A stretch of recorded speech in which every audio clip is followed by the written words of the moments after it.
With magic in particular, I guess you could say it started in college. I was in a history of illustration class. We were going through classical artists, and then we got into the golden age illustrators, and then they did a segment on Frank Frazetta. Up until that point, I didn't really know what I wanted to do or how I was going to actually become an illustrator.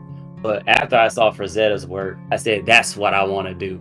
At the time, I wanted to do book covers. That was the whole Frazetta thing influence still there.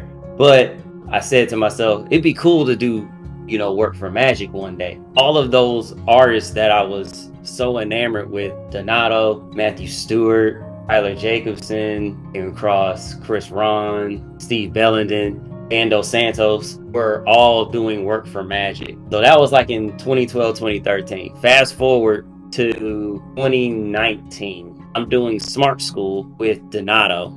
I made a painting called Alchemic Relic, and he said, "Oh, this is a really strong piece. You should consider sending it to Magic." The date was January 20th. I remember because it's the day before my mom's birthday. I got an email from one of the art directors, and he said, "I saw your work. It would be perfect for Magic. Do you want to do some work for us?" Honestly, I thought it was fake at first. I was like, there's no, because it was a random email out of nowhere. Back then I didn't send anything in. And then when I realized it was real, I started running around and hollering and whatnot.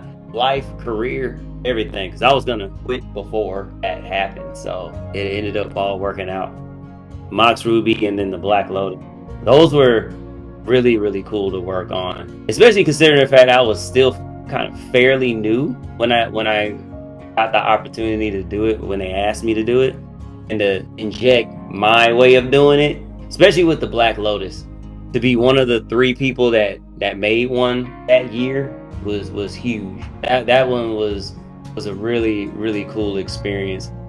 Initially, I had them like energy weapons, so it had a glow around all of them. And so I sent it in. When I got the feedback, they were like, "Can you make them actual like blood swords so that it matches with the effect of the card?" I had to make a decision. Am I going to do it digitally or am I going to repaint it? So I ended up going back in and repainting everything. It didn't take as long as I thought it would, but it was a rare change, but it was still I actually like it better now than how it was originally. It was the right choice. Like, you just have to keep working, keep moving, and keep trying at it. And eventually it does happen.